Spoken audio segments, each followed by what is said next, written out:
Hello friends, welcome to Learners Forum. இப்போ நம்ம general form of LC oscillator circuits பற்றி பார்க்கலாம். ஸோ இந்த LC oscillator circuit பார்த்தீங்க அப்படின்னா it uses bipolar junction transistor or field effect transistor, அதாவது FET. operational amplifier பார்த்தீங்க அப்படின்னா amplifier stageல இதில் ஏதாவது ஒன்று வந்து நம்ம யூஸ் பண்ணுவோம். ஸோ இதில் gain of amplifier வந்து பார்த்தீங்க அப்படின்னா நமக்கு AV அப்படின்னு டினோட் பண்ணுவோம். ஸோ ஃபீட்பேக் நெட்வொர்க்கில் நமக்கு இதில் 3 இம்பிடன்சஸ் இருக்கும், Z1, Z2 அண்ட் Z3 அப்படின்னு. ஆம்ப்ளிஃபையரில் பார்த்தீங்கன்னா இனிஷியலாக நமக்கு ஒரு 180 டிகிரி ஃபேஸ் ஷிஃப்ட் வந்து இன்ட்ரடியூஸ் ஆகும். ஸோ ஃபீட்பேக் நெட்வொர்க்லையுமே பார்த்தீங்க அப்படின்னா நமக்கு ஒரு 180 டிகிரி ஃபேஸ் ஷிஃப்ட் இருந்துச்சுன்னா தான் ரெண்டுத்தையுமே ஆட் பண்ணும்போது நமக்கு 360 டிகிரி பார்குசன் கண்டிஷன் வந்து சாட்டிஸ்ஃபை ஆகும். ஸோ எல்சி ஆசிலேட்டரில் நமக்கு ஆம்ப்ளிஃபையர்லேயுமே வந்துட்டு 180 டிகிரி ஃபேஸ் ஷிஃப்ட் இருக்குது. அதாவது இங்கே நம்ம வந்து இன்வெர்ட்டிங் ஆம்ப்ளிஃபையர் தான் வந்து யூஸ் பண்ணுறோம்.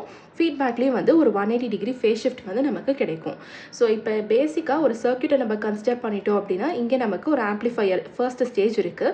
ஸோ இதனுடைய அவுட்புட்டை எடுத்து நம்ம என்ன பண்ண போகிறோம் அப்படின்னா ஃபீட்பேக்குக்கு கொடுக்க போகிறோம். ஸோ இப்படி கொடுக்குற ஃபீட்பேக்கில் இம்பிடன்சஸ் வந்து Z1, Z2, Z3 அப்படின்னு இந்த மாதிரி தான் வந்து கனெக்ட் ஆகிருக்கும். ஸோ இங்கே கிடைக்கிற ஃபீட்பேக் வோல்டேஜ் தான் நம்ம VF அப்படின்னு எடுத்துக்க போகிறோம். இன்புட் வோல்டேஜ் வந்து VI. இன்வெர்ட்டிங் இன்புட்டில் கொடுக்கறதுனால தான் நமக்கு இங்கே அவுட்புட் வந்து இன்வெர்ட் ஆகி கிடைக்குது. அண்ட் Z2, Z3, Z1 இது எல்லாத்தையும் சேர்த்து தான் நம்ம இங்கே ஃபீட்பேக் நெட்வொர்க்காக வந்து இங்கே ஆட் பண்ணியிருக்கோம். ஸோ இதுக்கான ஈக்குவலன்ட் சர்க்யூட் வந்து பார்த்தீங்க அப்படின்னா இந்த மாதிரி தான் இருக்கும். ஸோ இதனுடைய கெயின் வேல்யூ நமக்கு இனிஷியலாக AV இன்டூ VI அப்படின்னு இருக்கும். ஸோ இது R0 அப்படிங்கிறது வந்துட்டு output impedance of amplifier stage. So இதுதான் வந்து கொடுத்துருக்க இந்த பேசிக் சர்க்யூட்டுக்கு ஈக்குவலண்ட்டான சர்க்யூட். ஸோ இப்போ நம்ம பார்த்த ஈக்குவலன்ட் சர்க்யூட்டை பேஸ் பண்ணி இந்த ஆம்ப்ளிஃபையர் ஸ்டேஜையும் ஃபீட்பேக் நெட்வொர்க்கையும் தனித்தனியாக அனலைஸ் பண்ணி பார்க்கலாம். ஸோ ஆம்ப்ளிஃபையர் ஸ்டேஜில் நமக்கு R0 அப்படிங்கிறது வந்து output impedance of amplifier stage அப்படிங்கிறத பார்த்துட்டோம். ஸோ கண்டிஷன் படி நமக்கு கரண்ட் வேல்யூ 0வாக இருக்கிறதுனால because of infinite input impedance. So infinite input impedance இருக்கும்போது நமக்கு அந்த இடத்துல கரண்ட்டே பாஸ் ஆகாது. அதனால தான் இங்கே கூட நம்ம I is equal to 0 அப்படின்னு கொடுத்துருப்போம். ஸோ இந்த கண்டிஷனில் Z1 அண்ட் Z3 வந்து நமக்கு சீரீஸ் கனெக்ஷனில் இருக்குது. டயக்ராம்லேயே பார்த்துருப்போம். Z1, Z3 சீரீஸில் இருக்குது இன் parallel with Z2. ஸோ இதுதான் வந்து கண்டிஷன். ஸோ இதிலிருந்து டோட்டலாக லோட் இம்பிடன்ஸ் என்ன அப்படிங்கிறத வந்து நம்ம கேல்குலேட் பண்ணலாம். ஸோ சீரீஸாக இருக்கிறதுனால இது ரெண்டுத்தையும் ஆட் பண்ணிவிட்டு இதை வந்து Z2 கூட நம்ம பேரலில் கம்பைன் பண்ணிக்க போகிறோம். ஸோ Z1 + Z3 ஏன்னா சீரீஸில் இருக்குது இன் parallel with Z2 அப்படிங்கிறது தான் நமக்கு லோட் இம்பிடன்ஸான Z1 வேல்யூவாக இருக்கும்.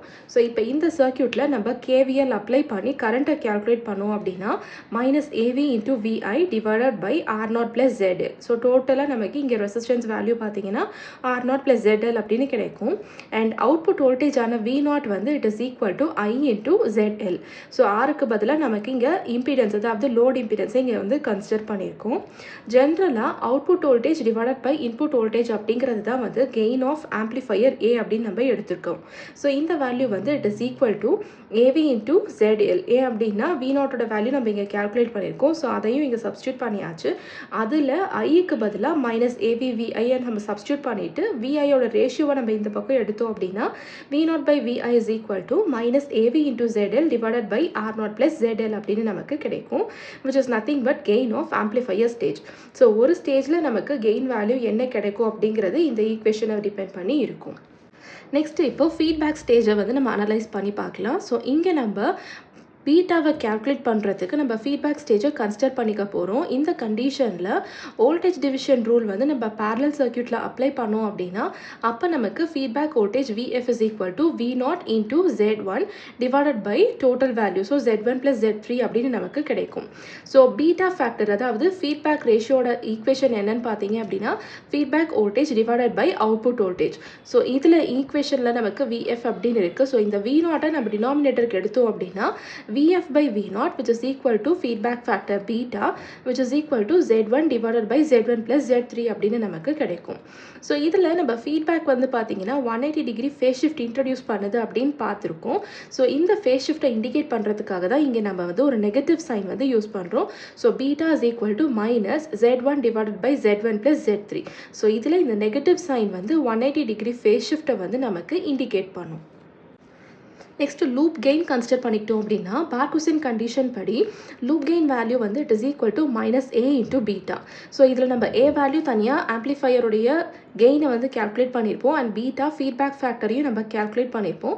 ஸோ ரெண்டுத்தையும் இதில் சப்ஸ்டியூட் பண்ணோம் அப்படின்னா minus A beta is equal to AV into ZL into Z1 divided by R0 plus ZL. இது வந்து நமக்கு ஆம்ப்ளிஃபையர் ஸ்டேஜில் கிடச்சிருக்கும்.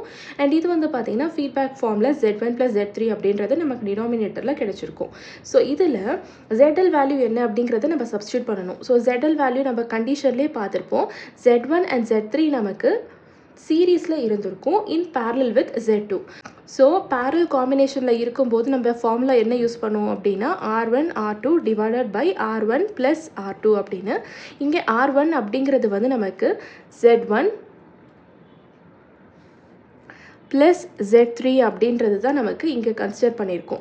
So Z1 plus Z3 into Z2 divided by Z1 plus Z2 plus Z3 அப்படின்னு நமக்கு load இம்பிடன்ஸோட value ZL வந்து கிடைக்கும். So இதை எடுத்து இந்த ஈக்குவேஷனில் சப்ஸ்டியூட் பண்ணோம் அப்படின்னா minus A beta is equal to AV ZLக்கு பதிலாக நம்ம நியூமரேட்டர் அண்ட் டினாமினேட்டர் ரெண்டுத்துலேயும் சப்ஸ்டியூட் பண்ணிவிட்டு எல்சிஎம் எடுத்ததுக்கப்புறமா நமக்கு ஈக்குவேஷன் இந்த மாதிரி கிடைக்கும். Z1 Z2 divided by R0 into Z1 plus Z2 plus Z3 plus Z2 into Z1 plus Z3 அப்படின்னு நமக்கு கிடைக்கும். ஸோ இதில் நம்ம யூஸ் பண்ணக்கூடிய இம்பிடன்சஸ் வேல்யூ Z1 Z2 Z3 எல்லாமே பார்த்தீங்க அப்படின்னா பியோர் ரியாக்டிவ் எலமெண்ட்ஸாக இருக்கும். அதாவது நமக்கு இண்டக்டிவ் ரியாக்டன்ஸாக இருக்கலாம், இல்லைனா கெப்பாசிட்டிவ் ரியாக்டன்ஸாக வந்து இருக்கலாம். ஸோ இண்டக்டிவ் கெப்பாசிட்டன்ஸாக இல்லை கெப்பாசிட்டிவ் ரியாக்டன்ஸாக இருக்கா அப்படிங்கிறத நம்ம செக் பண்ணுறதுக்கு முன்னாடி இப்போ பேசிக்காக நம்ம X1 அப்படின்னு ரியாக்டன்ஸாக மட்டும் நம்ம கன்சிடர் பண்ணிக்கலாம். So Z1 is equal to JX1 அப்படின்னு கிடைக்கும். Z2 is equal to JX2, Z3 is equal to JX3. So இப்போ இந்த மூணு values of Z1 Z2 Z3 எடுத்து இந்த ஈக்குவேஷனை நம்ம அப்ளை பண்ணோம் அப்படின்னா minus A beta is equal to AV into X1 X2 divided by minus X2 into X1 plus X3 plus J into R0 into X1 plus X2 plus X3 அப்படின்னு real part தனியாக imaginary part தனியாக நமக்கு கிடைக்கும். So எதுக்காக நம்ம இப்படி rearrange பண்ணணும் அப்படின்னா ஃபேஸ் ஷிஃப்ட் வந்து நமக்கு 0 டிகிரியாக நமக்கு கிடைக்கணும் அப்படின்னா இமேஜினரி போர்ஷனை நம்ம 0க்கு ஈக்குவேட் பண்ணியிருப்போம். இதுக்கு முன்னாடி பார்த்த டைப்ஸ் ஆஃப் ஆசிலேட்டர்லையும் நம்ம இதே ப்ரொசீஜர் தான் ஃபாலோ பண்ணியிருப்போம். ஸோ 0 டிகிரி ஃபேஸ் ஷிஃப்ட்டுக்கு நம்ம என்ன பண்ண போகிறோம் அப்படின்னா இமேஜினரி பார்ட்டை வந்து நம்ம 0க்கு ஈக்குவேட் பண்ணிக்க போகிறோம். ஸோ இங்கே நமக்கு 0 டிகிரி அப்படிங்கிறது வந்து 360 டிகிரி ஆர் 0 டிகிரி ரெண்டுமே வந்து சேம் தான். இந்த கண்டிஷனில் இமேஜினரி போர்ஷனை நம்ம 0க்கு ஈக்குவேட் பண்ணோம் அப்படின்னா இந்த என்டையர் டேர்ம் நம்ம 0க்கு இப்படி ஈக்குவேட் பண்ணிக்க போகிறோம். ஸோ இதனால நமக்கு என்ன கிடைக்கும் அப்படின்னா first R0 is equal to 0 அப்படிங்கிற கண்டிஷன் கிடைக்கலாம். இல்லை அப்படின்னா X1 plus X2 plus X3 அப்படிங்கிற வேல்யூ ஈக்குவல் டு 0 அப்படின்னு கிடைக்கலாம். ஸோ இந்த அவுட்புட் இம்பிடன்ஸ் வந்து it is definitely not equal to 0. ஏன்னா இது வந்து இன்ஃபைனட்டாக இருக்குது அப்படிங்கிற மாதிரி தான் நம்ம வந்து கன்சிடர் பண்ணியிருப்போம். ஸோ நாட் ஈக்குவல் டு 0 அப்படிங்கும் போது டெஃபினட்டாக நமக்கு X1 ப்ளஸ் X2 ப்ளஸ் X3யோட வேல்யூ தான் 0க்கு ஈக்குவேட் ஆகும். ஸோ இந்த கண்டிஷனை நம்ம இங்கே சப்ஸ்டியூட் பண்ணோம் அப்படின்னா minus A beta is equal to minus AV Z1 Z2 X1 X2 divided by X2 into X1 plus X3 அப்படின்னு கிடைக்கும். ஸோ இதில் X1 ப்ளஸ் X3 வந்து it is equal to minus X2. So அந்த கண்டிஷனையும் நம்ம replace பண்ணி இப்போ எப்படி சிம்பிளிஃபை ஆகுது அப்படிங்கிறத பார்க்கலாம். அப்போ நமக்கு minus A beta is equal to AV into X1 divided by X2 அப்படின்னு கிடைக்கும். பார்குசின் கண்டிஷன் படி நமக்கு மைனஸ் ஏ பீட்டா வேல்யூ வந்து பாசிட்டிவாக இருக்கணும் அண்ட் கிரேட்டர் தேன் 1ஆக இருக்கணும். ஸோ ஏவி வேல்யூ பாசிட்டிவாக இருக்கிறதுனால மைனஸ் ஏ பீட்டா வேல்யூ வந்து பார்த்தீங்க அப்படின்னா நமக்கு பாசிட்டிவாக இருக்கும். எந்த கண்டிஷன்லனா X1 அண்ட் X2 ரெண்டுமே நமக்கு சேம் சைனில் இருக்கும்போது, அதாவது இப்போ ரெண்டுமே பாசிட்டிவாக இருந்துச்சுன்னா இங்கே நம்ம சப்ஸ்டியூட் பண்ணும்போது ப்ளஸ் அப்படின்னே நமக்கு மெயின்டைன் ஆகும். இல்லை மைனஸாக ரெண்டுமே இருக்கும்போது தான் ரெண்டுமே நமக்கு மைனஸ் மைனஸ் கேன்சல் ஆகி பாசிட்டிவில் மெயின்டைன் ஆகும் மைனஸ் ஏ பீட்டாவோட value. So X1 and X2 should have same sign, அதாவது சேம் டைப் இண்டக்டிவாக இருக்கலாம் இல்லை கெப்பாசிட்டிவாக இருக்கலாம். X1 ப்ளஸ் X3யோட வேல்யூ நம்ம மைனஸ் X2 அப்படின்னு வந்து இதுக்கு முன்னாடி பார்த்தோம். ஸோ இதில் இருந்து X3யோட வேல்யூவை நம்ம எப்படி ரீப்ளேஸ் பண்ணலாம் அப்படின்னா minus of X1 plus X2 அப்படின்னு ரீப்ளேஸ் பண்ணலாம். ஸோ இதிலிருந்து நமக்கு என்ன தெரியுது, X3 வந்து X1 X2 ரியாக்டன்ஸை விட ஆப்போசிட் டைப்பில் இருக்குது அப்படிங்கிறத தான் வந்து இதில் கிடைச்சிருக்க கன்க்ளூஷன். ஸோ நம்ம யூஸ் பண்ணக்கூடிய 3 இம்பிடன்சஸில் இருந்து 3 ரியாக்டன்ஸ் நமக்கு கிடைச்சிருக்கும், X1 X2 X3 அப்படின்னு. இதில் X1 X2 நமக்கு ஒரே சைடில் இருக்கணும். அண்ட் அதே மாதிரி இந்த X3 எடுத்துக்கிட்டோம் அப்படின்னா இந்த சைனை விட இதுக்கு ஆப்போசிட்டில் இருக்கும்.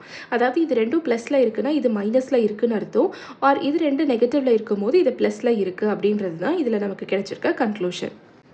ஸோ இந்த எல்சி ஆசிலேட்டர்ஸுடைய டைப்ஸை வந்து பார்த்தீங்கன்னா, இப்போ நம்ம பார்த்த இந்த ரியாக்டன்ஸை பேஸ் பண்ணி தான் வந்து நம்ம கிளாஸிஃபை பண்ண போகிறோம். ஸோ அதனால தான் இந்த டீட்டெயில்ஸ் எல்லாமே வந்து இப்போ நம்ம பார்த்தோம்.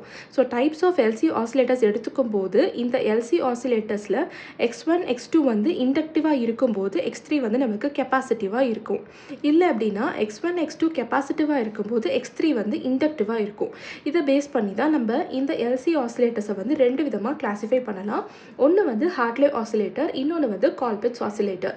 ஸோ ரியாக்டன் எலிமெண்ட்ஸான X1, X2, X3 நம்ம கன்சிடர் பண்ணிவிட்டு X1 and X2 வேல்யூ நமக்கு இண்டக்டிவாக இருக்கும்போது X3 கெப்பாசிட்டிவாக இருந்துச்சு அப்படின்னா இந்த பர்டிகுலர் டைப் ஆஃப் காம்பினேஷனில் இருக்கிற ஆசிலேட்டர் தான் நம்ம ஹார்ட்லே ஆசிலேட்டர் அப்படின்னு சொல்லுவோம்.